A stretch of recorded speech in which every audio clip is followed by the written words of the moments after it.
rindu menaikkan setiap pujian penyembahan kami. Biar setiap pujian penyembahan kami naikkan kepadamu Tuhan. Biar senantiasa menyenangkan hatimu Tuhan. Mari Tuhan, bertatalah Engkau di atas setiap pujian penyembahan kami. Berikan kami roh sukacita pagi hari Tuhan, untuk kami muji dan muliakan nama-Mu. Terima kasih Tuhan, terima kasih. Penuhi kami Tuhan pagi hari dengan hadirat-Mu Tuhan. Kami percaya Tuhan, ketika hadirat-Mu turun di tempat ini Tuhan, kami percaya Tuhan, kuasa yang dahsyat Tuhan akan melawat setiap kehidupan kami. Terima kasih Tuhan, terima kasih. Kami menyerahkan Tuhan ibadah pagi hari ini, mulai awal tangan hingga pada akhirnya, kami akan semuanya ke dalam tangan-Mu. Terima kasih Tuhan, terima kasih. Kami mulai Tuhan ibadah pagi hari ini hanya di dalam nama Tuhan Yesus Kristus, yang sesuai nama Tuhan bersama dengan saya katakan amin, haleluya. Bagaimana kamu bersaudara hari ini? Hidup sehat, tetap semangat, diberkati Tuhan, amin. Mari pagi hari ini kita bersuka cita dalam Tuhan, haleluya. Karena Dia Allah sungguh baik dalam hidup kita. Dia mati bagiku, Dia mati bagiku, ya Tuhan Allah penyelamatku. Bersama kita lama hidupku diberikan, ya Tuhan Allah semangatku. Dia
Kita berkat firman Tuhan. Haleluya. Haleluya.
Tuhan, seperti halnya pujian yang kami naikkan kepada-Mu pagi hari ini. Engkau Allah yang begitu setia dalam setiap hidup kami. Di tengah kondisi apapun, di tengah keadaan apapun, Engkau Allah yang tidak pernah tinggalkan kami. Engkau Allah yang selalu menunjukkan kasih setia-Mu di tengah apapun persoalan yang sedang kami hadapi. Di situ kami boleh melihat akan kebesaran kasih-Mu yang sungguh luar biasa Engkau nyatakan dalam hidup kami, Tuhan. Terima kasih, Tuhan. Kalau sebentar kami akan mendengarkan kebenaran firman-Mu. Berfirman-Lah Engkau atas kami. Urapi hamba-Mu, urapi kami semua, Tuhan. Setiap umat-Mu, baik yang ada di gereja, baik yang ada di rumah-rumah, kami yakin dan percaya kuasa Tuhan yang tidak pernah berubah itu akan menjamah setiap kami semua. Terima kasih, Tuhan. Hati kami siap untuk menerima setiap kebenaran firman-Mu. Dalam nama Yesus kami sudah berdoa. Haleluya. Amin. Shalom, Bapak Ibu. Bapak Ibu yang dikasih oleh Tuhan, pagi hari ini kita akan melihat satu kebenaran firman Allah yang saya ambil di dalam kitab Kejadian pasalnya yang ke-22 ayat yang ke-7 sampai dengan ayat yang ke-8.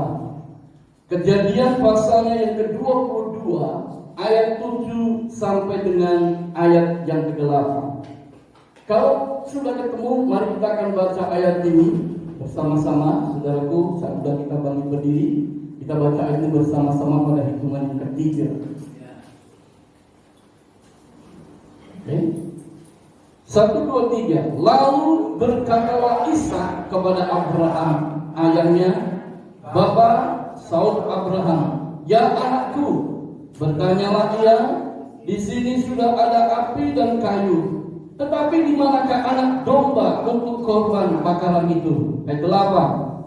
Saud Abraham, "Allah yang akan menyediakan anak domba untuk korban bakaran baginya, anakku." Demikianlah keduanya berjalan bersama-sama. Silakan duduk. Bapak Ibu yang dikasihi oleh Tuhan, kita semua tentu tahu bahwa ketika Tuhan berfirman kepada Abraham, Allah berfirman kepada Abraham agar Abraham itu mempersembahkan anak satu-satunya, anak yang pernah diharapkan dalam hidupnya. Dan saya percaya anak yang diharapkan oleh Abraham ini pasti menjadi anak yang sangat dicintai dan sangat disayangi. Kenapa? Karena Abraham mendapatkan anak perjanjian itu menunggu satu waktu yang cukup lama. Alkitab katakan ketika Abraham menerima janji Tuhan, dia berumur 75 tahun. Dan janji itu baru digenapi ketika Abraham berumur 100 tahun. Itu artinya ada kurun waktu 25 tahun Abraham menantikan anak perjanjian daripada Allah.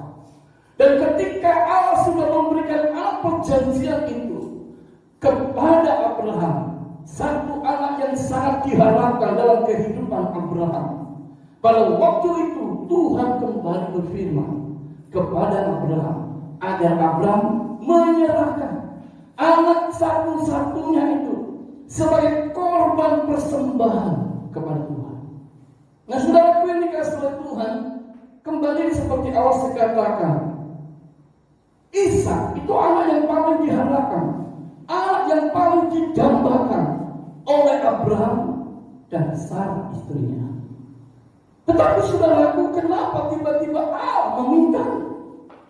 Tentu saya yakin dan percaya Allah punya rencana.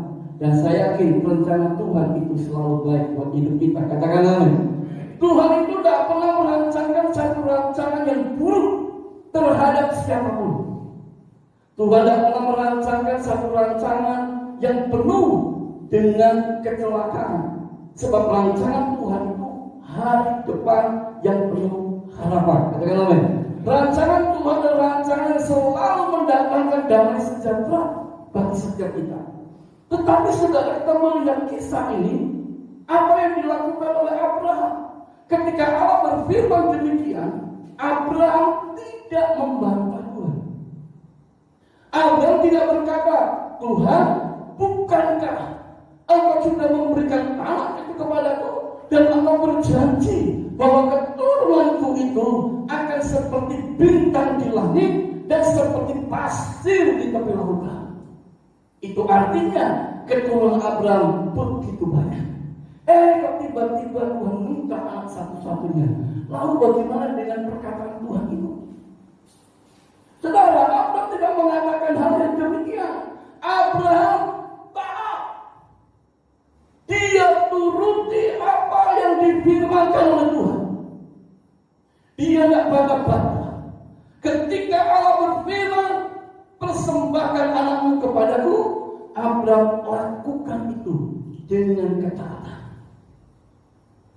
Saudara yang dikasihi oleh Tuhan, Alkitab katakan keesokan harinya Abraham mengajak Ishak anaknya, dia mengajak 2 bujangnya, dia bawa perlengkapan untuk persembahan ke gunung Tuhan yang dituju ujung pada waktu itu adalah Gunung Moria. Nah, setelah dikasih oleh Tuhan, berangkatlah mereka ke Gunung Moria. Bapak Ibu yang dikasih oleh Tuhan, kita akan belajar dari Abraham. Kenapa Abraham tidak berbantah-bantah kepada apa yang Tuhan selalu firmankan, tetapi justru yang dilakukan oleh Abraham, dia taat sekalipun untuk melakukan firman Tuhan kadangkala tidak seperti yang kita pikirkan. Kalau Tuhan berfirman sesuatu yang baik, pasti kita akan mengatakan, oke Tuhan. Tetapi Tuhan itu berfirman tidak seperti yang diharapkan oleh Abraham. Tetapi Abraham melakukan itu. Dia taat melakukan itu. Dan saudara lihat, karena Abraham taat dan melakukan apa yang Tuhan perintahkan, ini membuktikan bahwa Abraham lebih mengasihi Tuhan dari segalanya. Saudara, orang yang mengasihi Tuhan lebih dari segalanya, orang yang demikian inilah yang akan melihat dalam segala perkara Tuhan pasti menyediakan. Katakan amin. Makanya saudara yang kasih dalam Tuhan, ketika Ishak bertanya kepada Abraham, Bapak, di sini sudah ada kayu, di sini sudah ada pisau. Di manakah anak domba yang harus kita persembahkan? Saudara, ketika Ishak ngomong demikian, Abraham tidak berkata, yang akan dipersembahkan engkau anakku. Abraham justru berkata, Allah yang akan menyediakan anak domba untuk korban bakaran baginya. Saudara, kita melihat perkataan iman yang dikatakan oleh Abraham. Ketika ditanya oleh anaknya, Abraham mengatakan Allah yang akan menyediakan. Saudara kasih dalam Tuhan, pagi ini saya mau mengatakan kepada kita semua, saya percaya setiap kita, siapapun pasti punya masalah, siapapun pasti punya problem, siapapun pasti punya tantangan. Dan setiap masalah tantangan yang kita hadapi satu dengan yang lain berbeda-beda. Masalah saya dengan saudara tidak sama, tetapi ini yang mau kita pelajari daripada Abraham. Selain Abraham seorang yang mengasihi Tuhan lebih dari segalanya, yang kedua kita belajar, Abraham adalah seorang yang beriman kepada Tuhan. Dia tidak melihat besarnya masalah yang dia harus hadapi, tetapi dia melihat Tuhan yang jauh lebih besar dari setiap masalah yang dia hadapi. Katakan amin. Nah saudara, ketika Abraham melihat Tuhan yang jauh lebih besar dari setiap masalah yang akan dihadapi, di situ Abraham boleh melihat. Nah, saudara baca di ayat selanjutnya, maka kita akan menemukan tentang pembelaan Tuhan kepada Abraham. Itulah di mana Allah akhirnya menyediakan anak domba yang tersangkut di semak belukar. Kalau kita baca di ayat yang ke-13, lalu Abraham menoleh dan melihat seekor domba jantan di belakangnya yang tanduknya tersangkut dalam belukar. Abraham mengambil domba itu lalu mengorbankannya sebagai korban bakaran pengganti anaknya. Bapak Ibu yang dikasihi oleh Tuhan, sebesar apapun masalah yang sedang engkau hadapi hari ini, yakinlah dan percayalah, jadilah orang yang tetap terus beriman kepada Tuhan. Amin. Jangan beralih kepada yang lain. Sebab kalau engkau tetap beriman kepada Tuhan di tengah situasi yang tidak memungkinkan bagi kita, di situ akan melihat Tuhan akan bela kita. Amin. Tuhan akan bela kita. Abraham dibela Tuhan. Abraham tidak dipermalukan oleh Tuhan, tetapi Abraham justru dibela oleh Tuhan dengan perkataannya yang mengatakan kepada anaknya, Allah yang akan menyediakan anak domba. Disitulah Allah buktikan kepada Ishak anak Abraham bahwa Tuhan betul-betul menyediakan anak domba untuk dipersembahkan. Bapak Ibu yang dikasih oleh Tuhan, Allah itu selalu bela setiap kita orang yang percaya. Katakan amin. Ketika kita betul-betul beriman kepada Tuhan, Dia pasti akan bela kita. Allah tidak pernah permalukan setiap orang-orang yang beriman kepada-Nya. Karena itu Bapak Ibu yang kasih dalam Tuhan, jadilah anak-anak Tuhan yang hidup di tengah dunia ini, yang penuh dengan persoalan, yang penuh dengan masalah. Yang pertama, jadilah anak Tuhan yang selalu mengasihi Tuhan lebih dari segalanya. Dan yang kedua, jadilah anak Tuhan yang selalu beriman kepada Tuhan. Katakan amin. Sebab ketika engkau beriman kepada Tuhan, Dia akan bela segala perkara di dalam kehidupan kita. Mungkin saudara bertanya, bukankah aku sudah percaya Yesus? Bukankah aku sudah beriman kepada Yesus? Tetapi kenyataannya, masalah yang kuhadapi belum beres. Masalah yang kuhadapi belum selesai. Saudara, ingat, pembelaan Tuhan atas hidup kita itu bisa cepat, itu bisa lambat, karena kita sendiri, bukan karena Tuhan. Tuhan itu tidak pernah terlambat untuk menolong setiap kita semua. Katakan amin. Tuhan tidak pernah terlambat untuk menolong setiap anak-anaknya. Yang menghambat pertolongan Tuhan tidak terjadi dalam hidup kita, kadang-kadang diri kita sendiri. Kenapa? Karena kita ini ragu akan Tuhan. Kita ini bimbang akan Tuhan. Kenapa banyak orang ragu dan bimbang? Karena dia lihat kenyataan hidup yang dia jalani. Pak, bukankah kita ini hidup untuk melihat realita yang ada? Betul. Tidak salah. Itu sudah satu hal yang wajar. Kita perlu lihat realita hidup, kenyataan hidup, di mana kita membuka mata. Itu kita akan melihat kenyataan hidup yang harus kita hadapi. Tapi sekali lagi saya katakan, kalau engkau hanya melihat kenyataan hidup yang ada di depanmu, engkau tidak akan pernah melihat pembelaan Tuhan atas hidupmu. Tapi ketika engkau mau melihat Tuhan yang jauh lebih besar dari setiap masalah yang kau hadapi, di situ kau akan melihat pembelaan Tuhan begitu nyata dalam kehidupan kita. Nah, saudaraku yang dikasih oleh Tuhan, tapi poinnya pagi hari ini saya mau mengatakan bahwa Tuhan itu selalu menyediakan. Katakan amin. Tuhan itu selalu menyediakan. Menyediakan apa? Bukan sekedar menyediakan apa yang kita perlukan, bukan saja menyediakan apa saja yang kita butuhkan, tapi lebih daripada itu, saya menekankan kepada kita semua bahwa Tuhan itu sanggup menyediakan jalan keluar atas setiap masalah dalam hidup kita. Katakan amin. Apapun masalahmu, apapun persoalanmu, ketika engkau mengarahkan matamu tertuju kepada Tuhan, Dia akan sediakan jalan keluar dari setiap masalah dalam hidup kita. Karena itu firman Tuhan mengatakan dalam 1 Korintus 10 ayat yang ke-13. Tolong buka 1 Korintus 10 ayat 13.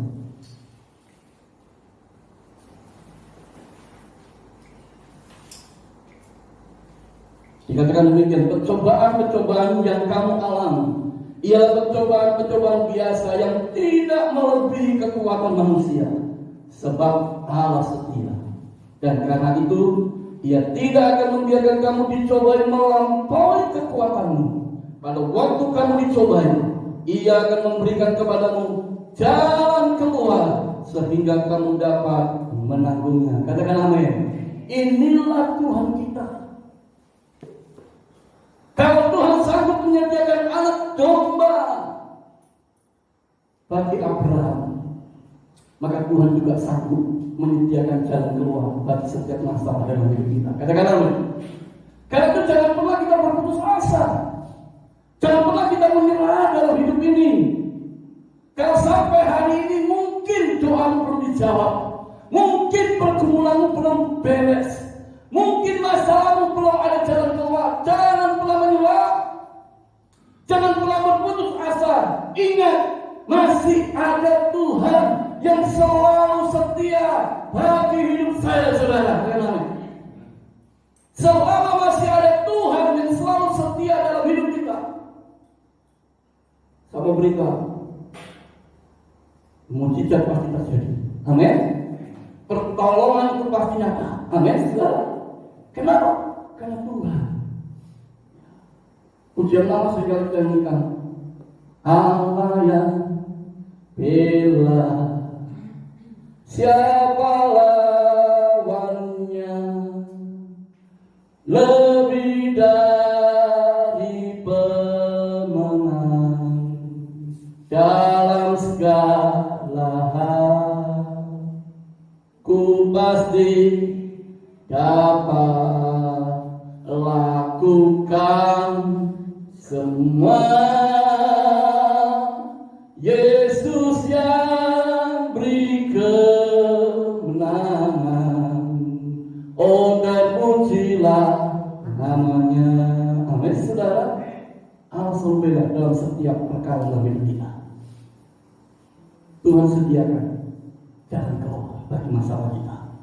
Yang kedua, sama kasih pada saudara, kalau Tuhan itu menyediakan jalan keluar dari setiap masalah hidup kita, ingat, jalan keluar yang Tuhan beri itu kadang-kala tidak seperti yang kita harapkan. Perhatikan, jalan keluar yang Tuhan beri kadang-kala tidak seperti yang kita inginkan.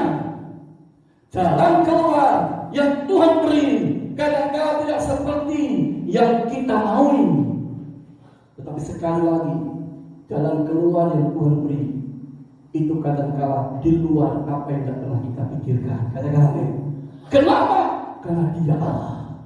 Dia mampu melakukan perkara-perkara yang ajaib di luar akal pikiran kita.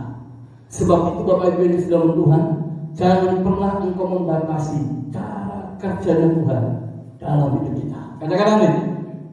Firman Tuhan berkata, apa yang tidak pernah engkau dengar, apa yang tidak pernah engkau lihat, apa yang tidak pernah timbul dalam hatimu, itu semua yang disediakan bagi setiap kita, orang-orang yang mengasihi Tuhan. Katakan amin. Karena itu Bapak Ibu yang Tuhan, sekali lagi, mari jadilah anak-anak Tuhan yang selalu mengasihi Tuhan. Jadilah anak-anak yang selalu beriman kepada Tuhan. Karena ketika engkau lakukan itu, akan melihat pembelaan Tuhan, di mana Tuhan akan menyediakan setiap jalan keluar dalam hidup kita. Dan jalan keluar yang Tuhan sediakan itu seringkali di luar apa yang tidak pernah kita pikirkan. Sebab itu Bapak Ibu, jangan batasi kuasa Tuhan. Karena saya tidak percaya kuasa Tuhan itu tidak pernah berubah. Dulu, sekarang, bahkan sampai selama-lamanya, kuasa Tuhan itu tidak pernah berubah. Kalau dulu Dia mampu menolong Nabi Elia ketika ada di sungai Kerit, Tuhan kirim burung gagak untuk memberi dia makan. Maka saya tidak percaya Tuhan yang sama yang juga akan lakukan atas setiap hidup kita. Katakan amin. Mana mungkin burung gagak itu kalau sudah makan makanannya, dia tidak akan pernah berbagi kepada yang lain. Tetapi itu bisa dipakai Tuhan untuk apa? Memberi makan Nabi Elia yang ada di sungai Kerit. Karena itu saudara, sekarang saya katakan jangan pernah kau ragu akan Tuhan. Jangan pernah kau bimbang dalam menyebut Tuhan. Yakinkan dan beri dalam hidupmu satu keimanan bahwa sekalipun aku sedang menghadapi masalah, percaya Tuhan pasti tolong. Kapan Tuhan tolong? Mungkin kau tidak melihat sekarang Tuhan tolong, tapi kau melihat bahwa Tuhan setia memberi kemampuan engkau bisa lewati semuanya. Katakan amin. Ingat, Abraham terima dijual 25 tahun. Bukan berarti ini ukuran Tuhan, lalu kita nunggu 25 tahun baru jadi tutup dari Tuhan. Ada orang berkata kepada saya, prosesmu itu cepat. Masalah terjadi dalam hidupmu, kamu cepat.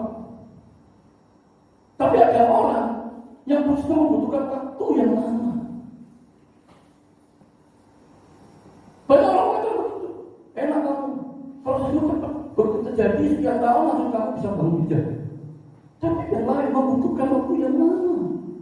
Saudara, sekali lagi proses yang Tuhan izinkan terjadi dalam hidup kita sebenarnya untuk membentuk setiap karakter kita. Ketika kita mau mengikuti apa aturannya Tuhan, pasti kita akan melihat sesuatu di luar apa yang pernah kita pikirkan tentang terjadi dalam hidup kita. Jangan pagi hari ini Bapak Ibu dalam Tuhan, saya ingin selalu mengingatkan kepada kita semua.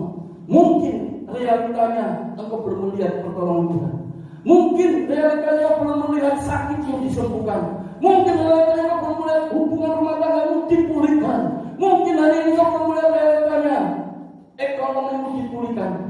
Tapi saya mau beritahu, jangan engkau ragu kepada Tuhan.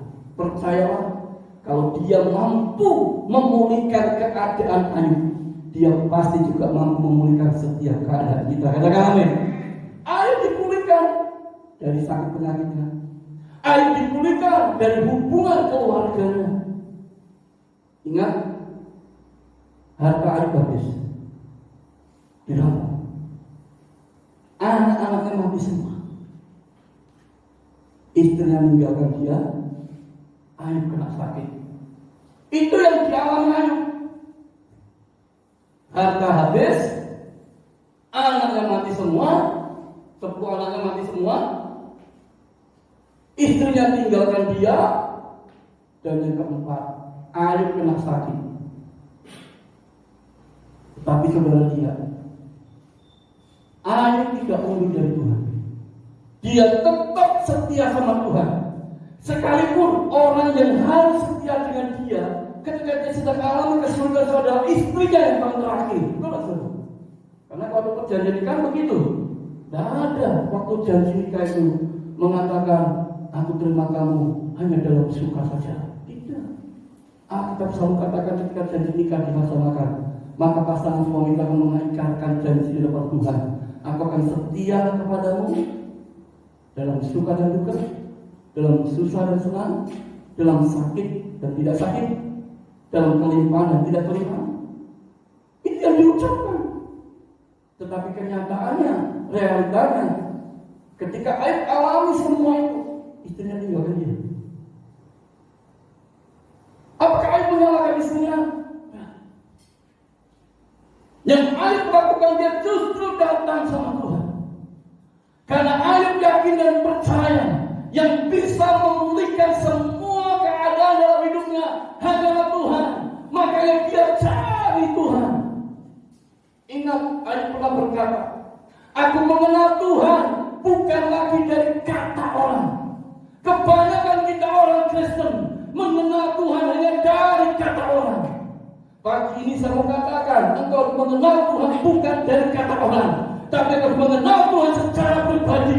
Di situ akan melihat Tuhan itu betul-betul nyata dalam kehidupan. Katakanlah, ketika Ayub mengatakan di dalam Alkitab pasal 42, dia katakan, sekarang aku melihat sendiri siapa itu Tuhan. Di situ akhirnya aku melihat semua yang ada dalam hidupnya dipulihkan Tuhan. Hubungan Ayub dengan istrinya dipulihkan. Tuhan beri lagi 10 anak. Tuhan kembalikan hartanya 2 kali lipat. Dan Tuhan pulihkan kesehatannya. Saya mau kasih tahu pada saudara, kalau Tuhan itu menyediakan jalan keluar dalam hidup kita, itu selalu di luar apa yang tidak pernah kita pikirkan. Kalau Tuhan mampu memakai burung gagak untuk memberi makan Elia di surga, kalau Tuhan mampu memulihkan keadaan Ayub di tengah keterpurukan, saya percaya saya dan saudara pun pasti akan alami hal yang sama. Tidak ada ceritanya orang mendapatkan pertolongan Tuhan tanpa ada masalah. Semua akan alami pertolongan Tuhan ketika ada masalah. Karena itu jangan pernah menghindari masalah. Hadapi masalah. Ingat, engkau menghadapi masalah bukan dengan kekuatanmu, tapi engkau menghadapi masalah dengan kekuatan yang datang dari Tuhan. Pagi ini, kembali saya mengingatkan kepada kita semua, ayo, semakinlah di tengah kondisi pandemi COVID-19 ini, semakinlah hidup dekat sama Tuhan. Minggu yang lalu saya katakan, hanya orang yang hidup dekat dengan Tuhan yang akan mengalami ketenangan. Hanya orang yang hidup dekat dengan Tuhan yang akan mengalami damai sejahtera. Hanya orang yang hidup dekat dengan Tuhan yang alami keamanan dan perlindungan daripada Tuhan. Bahkan sekali saya katakan, hanya orang yang hidup dekat dengan Tuhan yang akan melihat kemuliaan Tuhan dinyatakan dalam hidupnya. Saudara yang dikasihi Tuhan, Abraham ketika melihat anak domba yang tersangkut di belukar itu, lalu dia melangkah ke sana dan dia ambil anak domba itu dan dia persembahkan kepada Tuhan. Ini memberi satu gambaran buat kita, saudara, akan besarnya kasih Allah atas setiap kita. Dia berikan anaknya yang tunggal, itulah Yesus Kristus, untuk saya dan saudara. Saya mau kasih tahu, saya dan saudara harusnya orang-orang yang terhina, orang-orang yang binasa karena dosa. Tetapi kita bersyukur karena Yesus Kristus yang mau taat kepada Bapaknya. Untuk apa? Memikul salib bagi saya dan saudara. Dia lakukan itu dengan kesetiaan sampai mati di kayu salib untuk saya dan saudara, supaya saya dan saudara diselamatkan. Katakan amin. Dan sebagai orang-orang yang sudah diselamatkan, pagi ini saya mengatakan kepada kita semua, jangan pernah engkau menyerah.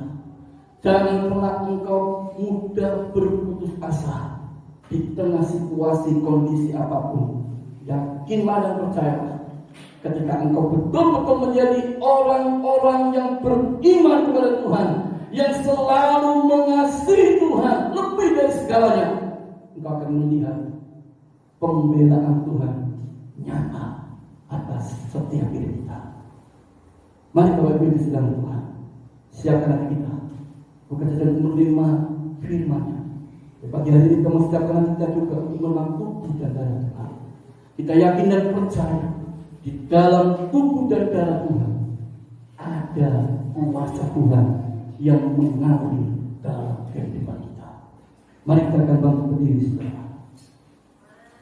Haleluya. Kita akan pujian salibnya teramat mulia.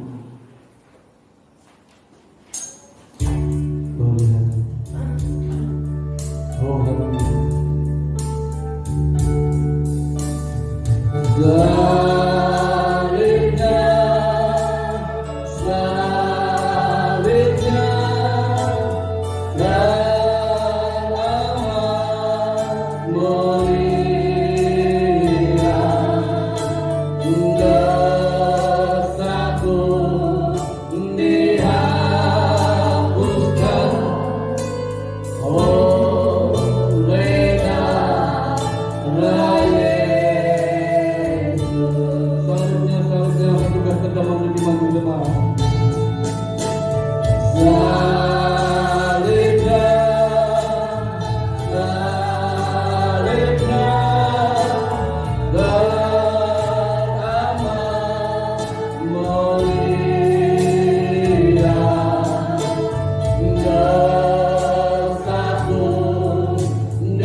Kami datang kepada Tuhan. Engkau mati di atas kayu salib untuk menebus setiap kami orang yang berdosa. Engkau mati di atas kayu salib untuk menyelamatkan kami orang-orang yang harusnya binasa. Tetapi kami bersyukur ketika kami melihat salib itu. Disitulah kami diingatkan akan pengorbanan yang begitu besar, Engkau Allah yang mengasihi kami. Engkau Allah yang mencintai kami. Pagi ini Tuhan, kami akan bersekutu dengan tubuh dan darah-Mu. Sebelum kami mengambil bagian dalam persekutuan dengan tubuh dan darah-Mu, ampuni segala kesalahan kami. Ampuni segala dosa-dosa yang kami berbuat di hadapan-Mu, yang mungkin orang lain tidak tahu. Pagi ini Tuhan, kuduskan dan sucikan hidup kami. Bagaimana kami mengambil bagian dalam persekutuan dengan tubuh dan darah-Mu, maka berkat Allah yang mengalir atas kami semua. Kami berdoa untuk roti dan anggur ini, setiap kami yang mengambilnya, yang sakit terima kesembuhan, yang lemah terima kekuatan yang baru dari Tuhan, yang susah mendapatkan jalan keluar daripada Tuhan. Dan kami mohonkan berkat yang di dalam nama Tuhan kami Yesus Kristus. Kami sudah berdoa dan bersyukur. Haleluya. Amin. Dan kemudian salib yang selanjutnya.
Khususnya yang ada di rumah-rumah, Bapak Ibu sudah mempersiapkan roti dan anggur.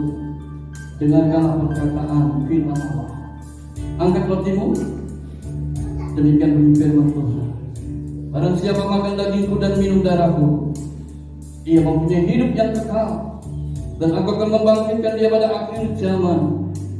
Sebab dagingku adalah benar-benar makanan, dan darahku adalah benar-benar minuman.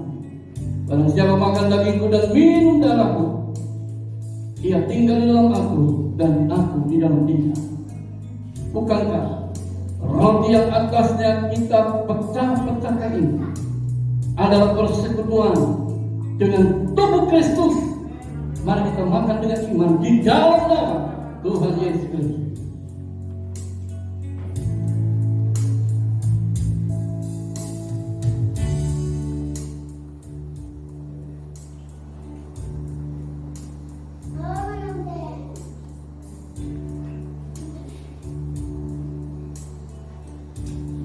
Kami bersyukur Tuhan buat tubuh-Mu, tubuh yang tak bercacat, tubuh yang tak bercela. Tubuh itulah yang Kau berikan bagi setiap kami, supaya kami orang-orang yang telah Engkau tebus dengan darah-Mu, kami dapat menjaga kehidupan kami. dengan tak bercacat, dengan tak bercela, sampai Engkau datang untuk kedua kalinya. Angkat cawanmu, bukankah cawan berkat yang atasnya kita mengucap syukur ini adalah persekutuan dengan darah Kristus. Mari kita minum dengan iman di dalam nama Tuhan Yesus Kristus.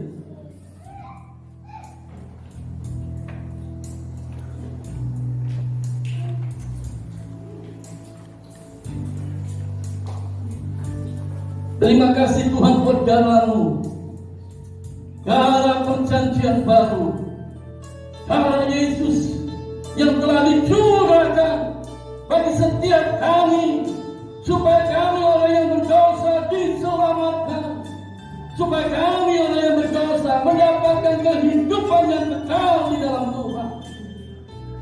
Terima kasih Tuhan buat pengorbanan-Mu di atas kayu salib yang telah menyelamatkan hidup kami. Terima kasih Tuhan, terima kasih. Kami bersyukur memiliki Allah yang begitu setia, Allah yang begitu mengasihi akan setiap kehidupan kami. Terima kasih buat persekutuan dengan tubuh dan darah-Mu.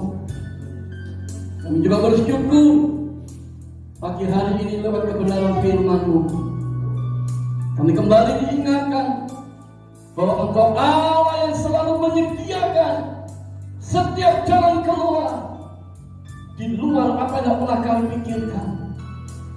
Karena itu kami tidak membatasi cara Tuhan bekerja dalam menolong hidup kami. Karena kami tahu cara Tuhan untuk menolong dalam hidup kami itu sungguh luar biasa. Cara Tuhan untuk menolong hidup kami itu sungguh dahsyat. Dan Tuhan, kami mau selalu beriman kepada Engkau, kami mau selalu percaya kepada Engkau. Meskipun hari ini mungkin ada masalah yang sedang menghimpit dalam hidup kami, meskipun hari ini kenyataannya kami belum melihat ada jalan keluar, tapi kami mau tetap percaya bahwa Engkau Allah yang sanggup menyediakan pertolongan dalam setiap hidup kami. Terima kasih Tuhan, terima kasih Bapa. Kami bersyukur memiliki Yesus Kristus, Tuhan yang selalu mencintai dan mengasihi dalam setiap hidup kami. Pagi ini kami berdoa untuk setiap kami yang ada di tempat ini, baik kami yang ada di rumah-rumah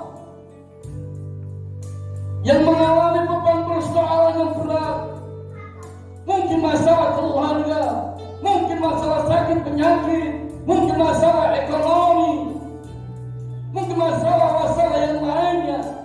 Pagi ini Tuhan, mari ulurkan tangan-Mu yang penuh kuasa menjamah kami. Dari tempat ini kami berdoa di dalam nama Yesus. Yang sakit terima kesembuhan, yang mengalami kesulitan dibuka jalan keluar oleh Tuhan, yang mengalami hubungan yang tidak baik, yang tidak harmonis, dipulihkan Tuhan, dijadikan kembali rukun. Karena memang Tuhan berkata, kesanalah berkat akan dicurahkan bagi setiap orang yang hidup rukun. Terima kasih Tuhan, terima kasih Bapa. Kami yakin dan percaya bagi Tuhan tidak ada perkara yang mustahil. Tuhan sanggup menyediakan pertolongan dalam hidup kami. Tuhan sanggup menyediakan mujizat dalam hidup kami. Tuhan sanggup menyediakan keselamatan yang luar biasa dalam setiap hidup kami. Bahkan Tuhan Yesus sanggup menyediakan kemenangan dalam setiap langkah dalam kehidupan kami. Kiranya berkat mengalir dalam setiap kehidupan kami semua. Di dalam nama Tuhan Yesus Kristus kami sudah berdoa dan bersyukur. Haleluya. Yang diberkati mari kita katakan amin.